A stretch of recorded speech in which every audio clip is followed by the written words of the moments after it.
Deus abençoe a todos, em nome de Jesus Cristo. Mais uma poderosa, mensagem de Deus para nós. Vamos meditar aqui um pouco na palavra de Deus, que se encontra no livro de Mateus, aqui no seu capítulo 7, né? Vamos meditar e daqui a pouquinho estaremos já entrando em oração. Aqui na minha mesa já se encontra o azeite, né? Para ser consagrado, né? Em nome de Jesus Cristo. Vamos ler a palavra de Deus, diz assim: o juízo temeroso.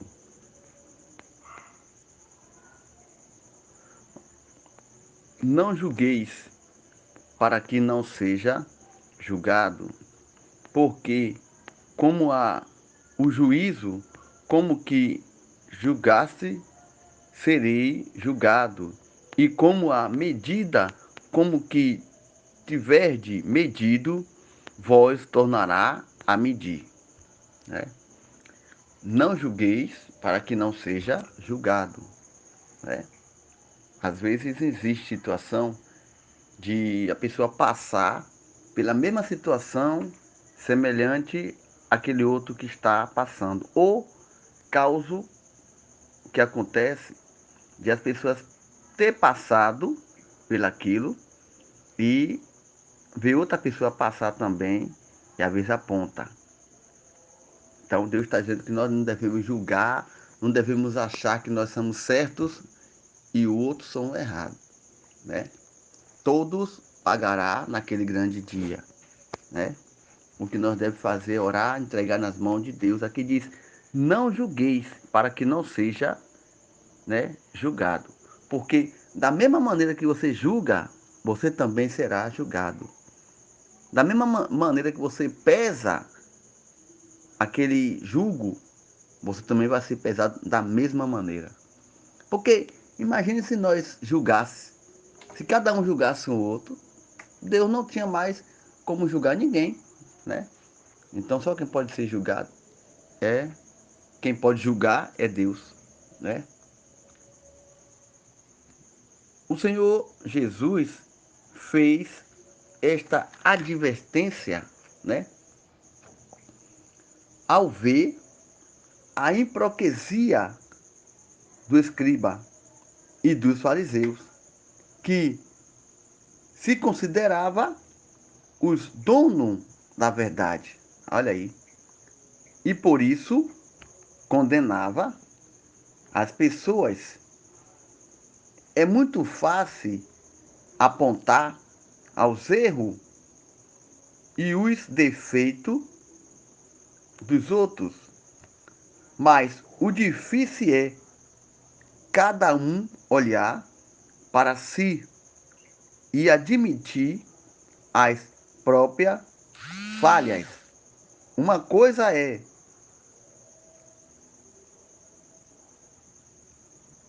a de mostrar alguém como a intenção de ajudar, e outra totalmente diferente é causar a quem esteja preocupado com coisas nos olhos do seu próximo.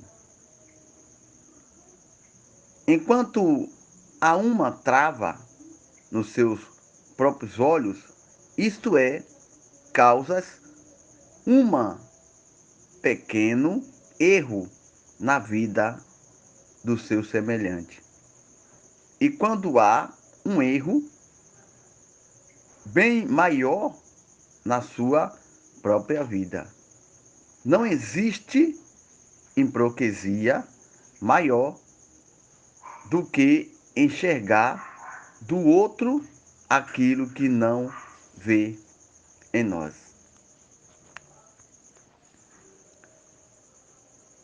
É necessário, irmão, que nós devemos limpar os nossos olhos para nós enxergar melhor, né? Como a Bíblia diz, tirar a trave dos nossos olhos para depois conseguir tirar dos olhos do seu irmão.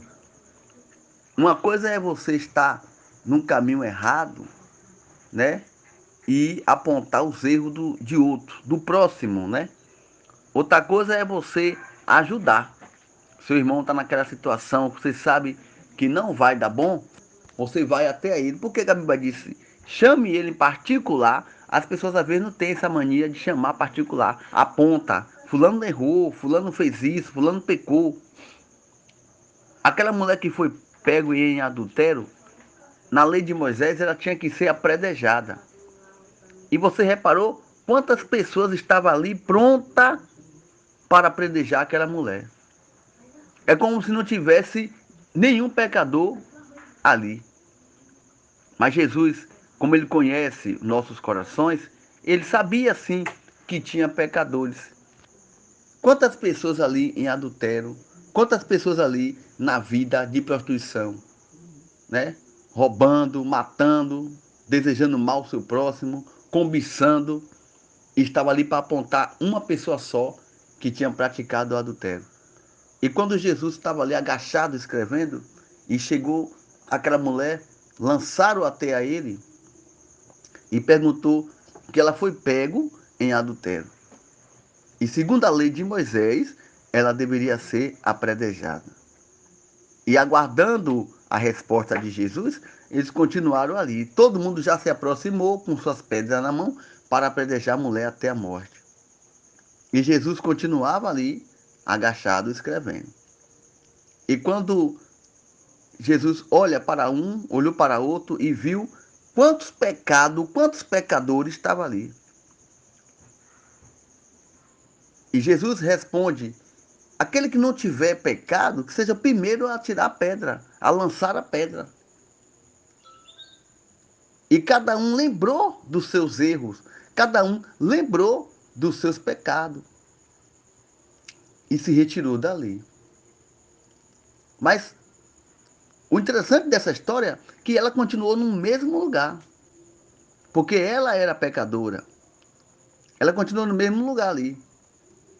E quando ela se levantou ali e observou que não tinha ninguém ali até ela ficou de pé. Jesus perguntou: cadê os seus acusadores? E ela perguntou: não sei. Jesus também: eu não te condeno, vai e não peque mais. O, o, o que Deus falou para ela não era para ela ir, se limpar, se lavar e não voltar a praticar o que ela praticou, né? Naquele momento. Então eu digo para você nessa noite, você não aponte para teu irmão o mesmo erro que você está praticando. O que você deve fazer é seguir o conselho que Jesus deu para ela. Não querer seguir os conselhos dos fariseus que levou ela a ter Jesus para ser apedrejada. Qual conselho você aceitaria nesta noite? O de Jesus ou do homem? Porque o homem queria matar, mas Jesus não. Jesus ressuscitou ela mais e mais, deu mais força a ela e mais uma chance.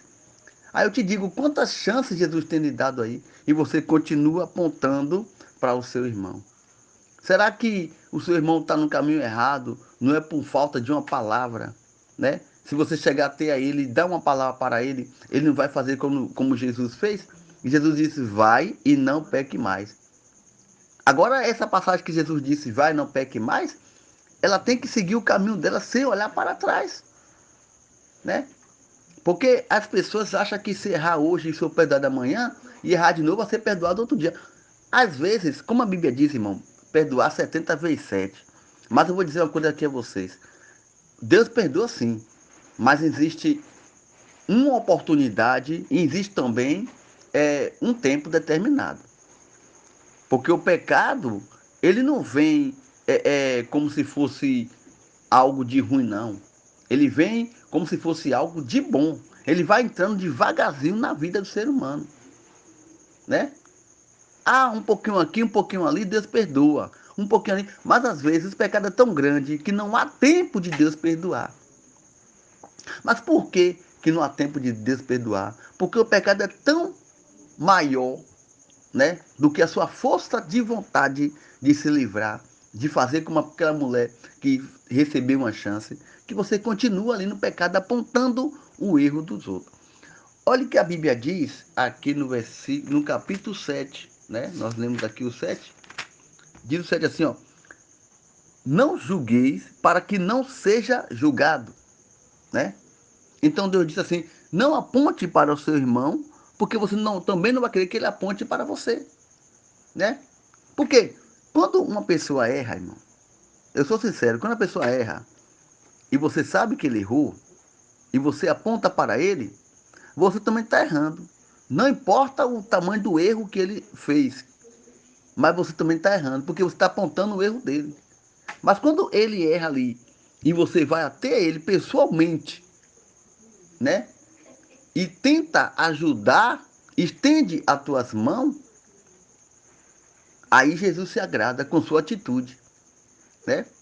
É fácil você apontar para o teu irmão, é fácil você apontar para aquela pessoa que está ali errando, porque não é você.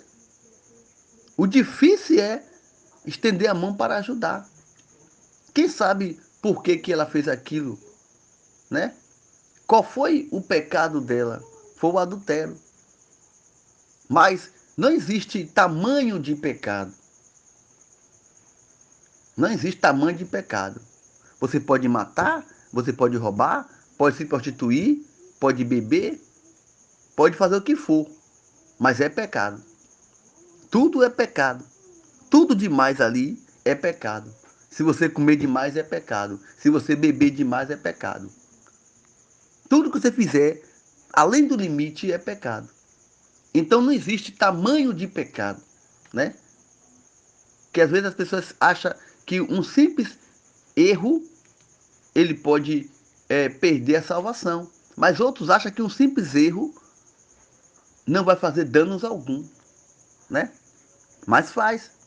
Mas faz porque, dependendo do seu pecado, você se acostuma. E daquele pecado, você vai praticar outros pecados maiores. Então não existe pecado pequeno nem pecado grande. Tudo é pecado. O difícil é você ser perdoado pelaquela pessoa que você não deu nada por ele e você não está nem aí. E aquela pessoa vem, estende a mão e você aí recebe o perdão.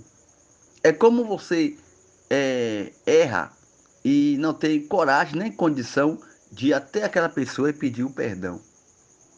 Porque da maneira que você acusa a pessoa, da mesma medida que você faz para aquela pessoa que errou, você também vai ser medido da mesma forma. Porque olha o que diz aqui na palavra de Deus, ó: não julgue para que não seja julgado, porque com o juízo como que julgasse, serei julgado, e com a medida com que tiverdes medido, vós tornará a medir, né? Porque se disser que nós não temos pecado, segundo a Bíblia fala que nós somos mentirosos, né? Pecamos até não pensar, irmão. Não precisa nem falar. Só você olhar, seu coração já diz tudo, né? Então, cuidado com as palavras que vêm até você e às vezes você dá ouvido. Cuidado com as pessoas que entram na tua casa para contar da vida de um, da vida de outro. Cuidado aquele que vem até você como se fosse te visitar, mas vem contar de fulano e beltrano e cicrano. Cuidado com isso, porque se você apoia o erro, o pecado também é dividido com você. Se você aceita pessoas entrar na tua casa para falar mal de quem for, ele está pecando e você também está dando força e dando lugar para ele crescer no pecado. Então você faz parte do pecado também, né? Porque da mesma maneira que você ouve e você não dá, não fala nada e você não conserta o erro, você também está ajudando aquele mal crescer na vida dele ou na vida dela. Não julguei, né? Para que não seja julgado. Porque com o juízo como que julgasse, serei julgado. E com a medida como que tivesse de medir, ou medido, tornará a medir, né? E por que reparo tu no agüero que está nos olhos do teu irmão e não vê a trava, né, que está nos teus olhos? E por que você olha o erro do teu irmão e por que você não repara o que você está fazendo também, apontando o erro dele? O mesmo pecado que ele está fazendo ali, você também está errando juntamente com ele. Assim a Bíblia diz. Ou como daria a tua irmão, o teu irmão, deixar me ir, ou o goeiro dos teus olhos, e eis uma trava nos teus olhos. Aí, no versículo 5 fala, hipócrita, tira primeiro a trava dos teus olhos, e não verá claramente para tirar o agüero dos olhos do teu irmão. Se você obedecer, o que? Se você, o que é a trava que está nos teus olhos? O que a Bíblia fala que devemos tirar a trava dos nossos olhos para depois tirar? Aí diz assim, aqui fala, tirar a trava, né? Dos olhos dos teus olhos e não enxergará a trava nos olhos do teu irmão. Por que a Bíblia fala nessa maneira? Porque se desde que você está aprendendo a dar ouvido às palavras de Deus, jamais você vai apontar o erro do teu irmão. Você vai deixar ele ali errando? Não. Você vai dar, né, um conselho a ele. Você não vai apontar ele, você vai dar um conselho. Porque aqui diz, e por que repara tu nos agüero que está, né, nos olhos do teu irmão e não vê a trava que está nos teus olhos? Ou como diria a tu ou teu irmão, deixar-me irá, ou agüero, né, dos teus olhos, e eis uma trava nos teus olhos, né? Aí no 5, como terminei de ler aqui, chama de implocta, né? Aí fala, tira primeiro a trava dos teus olhos. E quando você tira a trava dos teus olhos, você não, então, né? Então verá claramente para tirar o agüero dos olhos do teu irmão. E não deis ao cães as coisas santas, e nem deter ao porco ou porcos as vossas pérolas. Não, né, aconteça que as premissa como os pés e voltando-se vós despedace, né? O que eu aprendo nessa mensagem aqui, no livro de Mateus, seu capítulo 7, é que para você apontar o erro de alguém, você deve também olhar o seu, né? Porque, segundo a palavra de Deus, ele fala que se nós disser que não erramos, se nós disser que somos santos, se disser que nós somos o melhor, né? Porque tem uma passagem na Bíblia que fala assim, quem é o maior no reino do céu, né? Quem é o maior no reino do céu? E você vê que Jesus pega um menino e coloca ali, né? Ele coloca ali para fazer uma diferença, que para ser tem que ser como uma criança, né? Então é necessário, irmão, que primeiro, para nós apontar qualquer erro que seja, nós temos que olhar primeiro em nós mesmos. né? Eu queria continuar nessa mensagem, mas já vamos entrar aqui na oração para apresentar, né?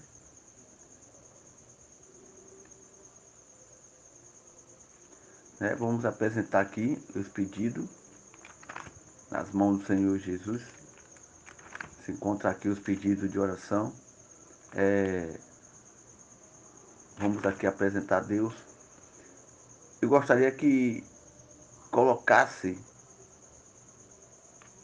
né, pedido, colocasse aí um copo com água para nós apresentar ao Senhor Jesus. Você que precisa de uma transformação, uma cura, né, uma bênção, né? Coloque um copo com água para nós apresentar a Deus. Aqui no livro de Marcos, né, no seu capítulo 9 e versículo 33, ele fala: quem é maior? E chegou a Cafarnaum, e entrando em casa, perguntou-lhe, não, que estava discutindo entre vós pelo caminho. Mas ele, clara, se porque caminho tinha disputado entre si qual era o maior. Né? Eu tinha acabado de falar agora aí sobre essa passagem, mas eu peguei aqui rápido para a gente ler, só para saber onde está essa mensagem, onde está escrito. Está no livro de Marcos, no seu capítulo 9. Quando Jesus chegou a Cafarnaum, entrando em casa, perguntou-lhe por que estava discutindo, né, entre vós, entre eles mesmos, pelo caminho. Mas eles claramente, né, se porque pelo caminho tinha disputado entre si quem era o maior no reino do céu. E segundo a palavra de Deus, aqui no versículo 35 fala: e ele, assentando-se, chamou os 12 discípulos, né? E disse-lhe: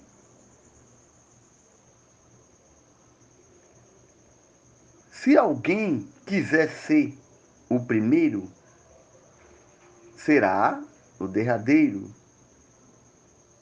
de todos os servos, de todos. Aí, para chegando aqui no versículo 36, nós lemos aqui o versículo 35, chegando aqui no 36, ele fala: e lançou a mão de um menino por no meio deles, e tornando nos seus braços, e disse-lhe: qualquer que recebe um deste menino em meu nome, a mim me recebe. E qualquer que a mim recebe, recebe não a mim, mas o que me enviou, né? Talvez vocês podem estar perguntando, né? Por que que nós lemos essa passagem aqui agora, né? Ah, por que você leu essa passagem agora? Eu posso explicar, sabe o que é? É que muitas das vezes as pessoas gostam de ser o maior, de ser também o melhor, né? E para ser o maior, temos que nascer de novo, né? Porque quando Jesus coloca o menino ali, ele fez uma comparação, né? Ele fez uma comparação.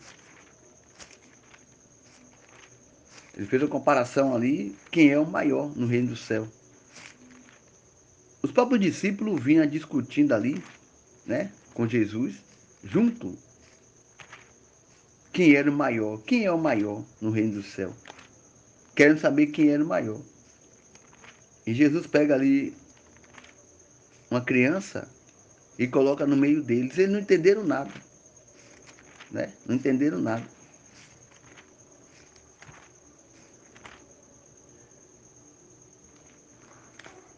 Ah, por que você leu essa passagem? Se você voltar onde a gente estava lendo aqui em Mateus, no seu capítulo 7, ele diz, não julgueis. Então ele já vinha discutindo entre si. Ele vinha ali discutindo, querendo saber quem era o maior no reino do céu. Quem é o maior. Hoje você vê a diferença que as pessoas querem ser o melhor, quer pregar melhor, quer falar melhor. Às vezes uma pessoa dá uma palavra no grupo, em um canal, no YouTube, e a pessoa, só numa simples palavra que sai errada, a pessoa já fica julgando. Ah, aí, ó, tá errado, leu assim, leu assado. E não é assim, né? E a Bíblia sempre ensina que nós não devemos julgar, não devemos ser o melhor, né? Porque o melhor é Deus, irmão. Não existe ninguém na face da terra que seja melhor do que ninguém. Todos vão para o mesmo lugar depois de morto, né? Enquanto estamos aqui no mundo, nós estamos para aprender. Estamos aqui para aprender, seja lá o que for, a viver, né? Ninguém é melhor em uma leitura, né? Ninguém é melhor em nada.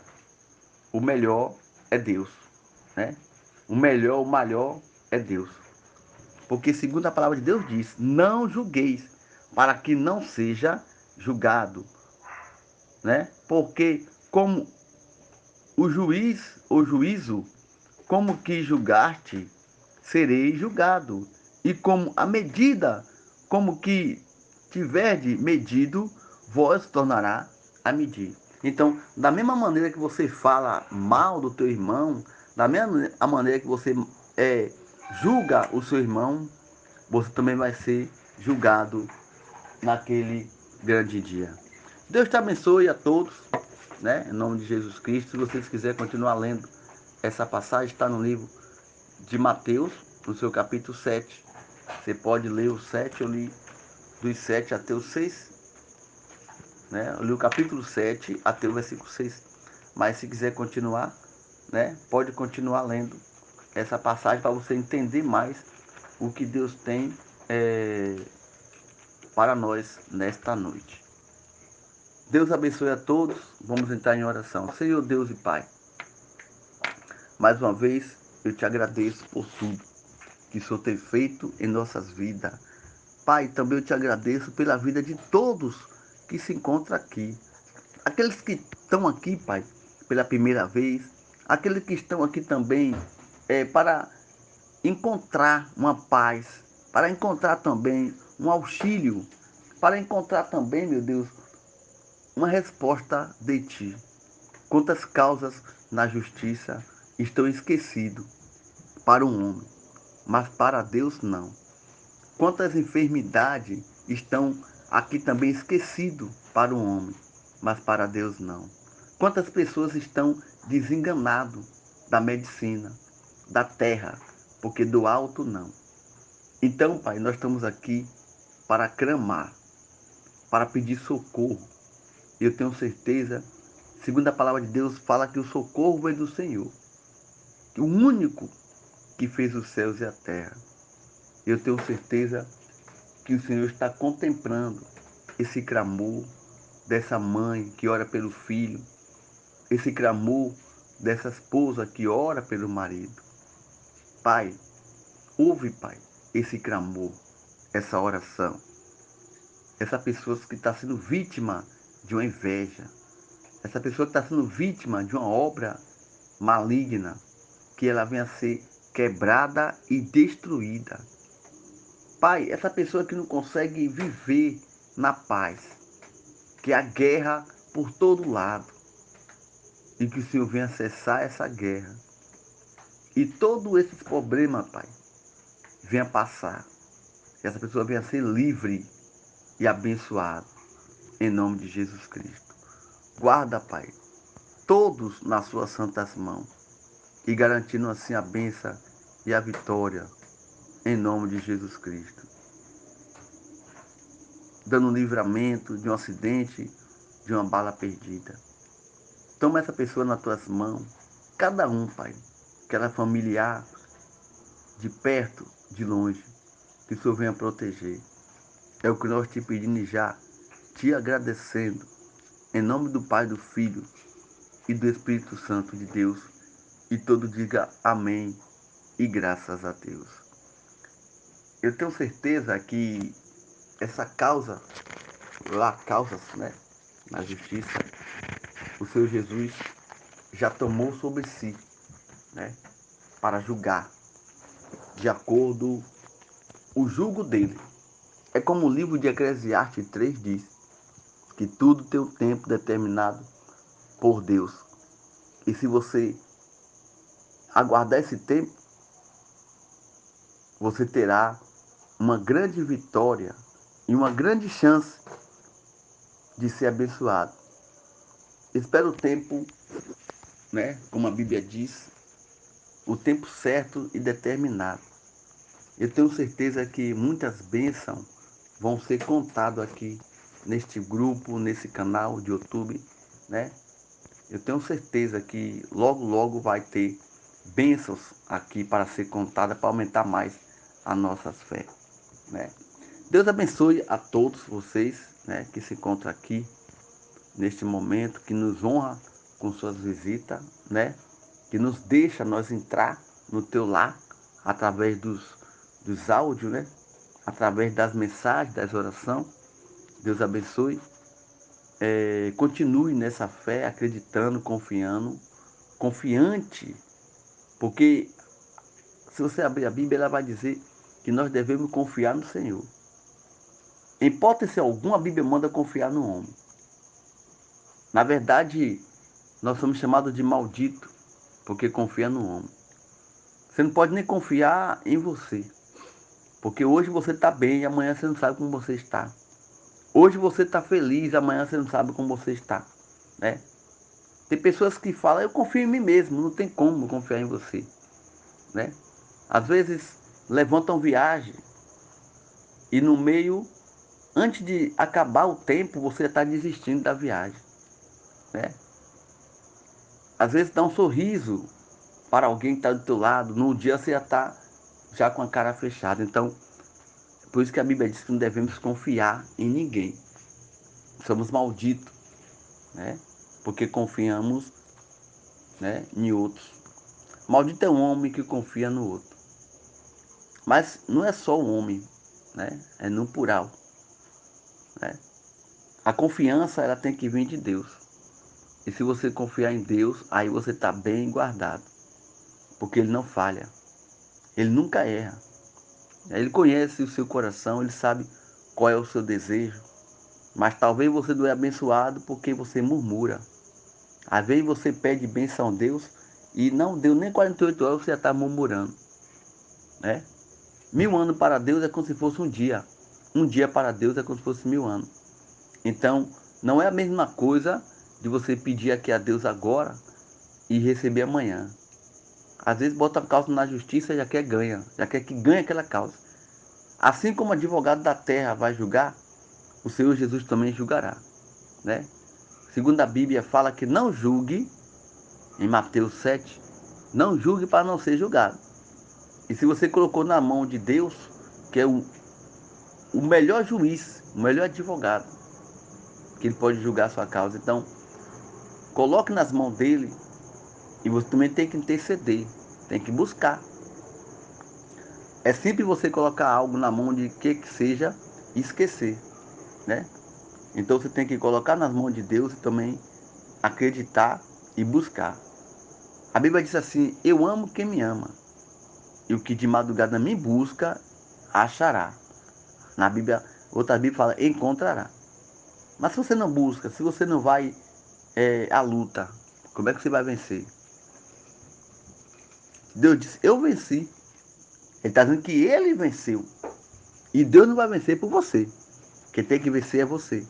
Vá à luta, vá ao joelho, né? Pedirei o que quiser, né? Ele disse, Eu estou à porta. Se abrir, ceará comigo. Se ele bater na porta do teu coração e você não abrir, eu tenho certeza que ele não vai arrombar o teu coração, não vai forçar você a abrir, né? Eu estou à porta. Se abrir, eu entrarei. Então ele tem que ser convidado para fazer parte, né, da tua vida, da tua família, né? Depende de você. Que Deus abençoe a todos, né? Não adianta eu falar tanto aqui, não adianta muito, né, irmão? Nem por muito falar sereis ouvido. Mas o que eu quero dizer aqui é que para vencer não depende de Deus. Não depende de Deus. Muitos dizem, não, Deus vai fazer acontecer isso na minha vida. Como Deus pode fazer acontecer se você não dá lugar? Ah, eu quero isso, eu quero aquilo. Como você vai ter se você não busca? Então aprenda também a pedir e buscar, né? Pedir e dar-se-vos dá. Buscar e achará. Aquele que pede, recebe. O que busca, encontra. E o que bate, abre-lhe a porta. Então continue batendo, continue pedindo e clamando que sua bênção chegará nas tuas mãos. Deus abençoe a todos, tenha uma ótima noite, um bom descanso, uma ótima madrugada na presença do Senhor Jesus. Vocês que precisam de uma oração por uma causa na justiça, você que precisa de uma oração por uma porta de emprego, uma enfermidade, né? Uma cura por uma enfermidade, coloque o teu nome para nós orar por você. Eu vou estar orando agora lá no canal, você bota seu nome também no canal e nós vai estar orando por você, né? Vamos buscar Deus, eu oro no grupo via WhatsApp e no canal no YouTube às meia-noite. Deus abençoe a todos em nome de Jesus Cristo.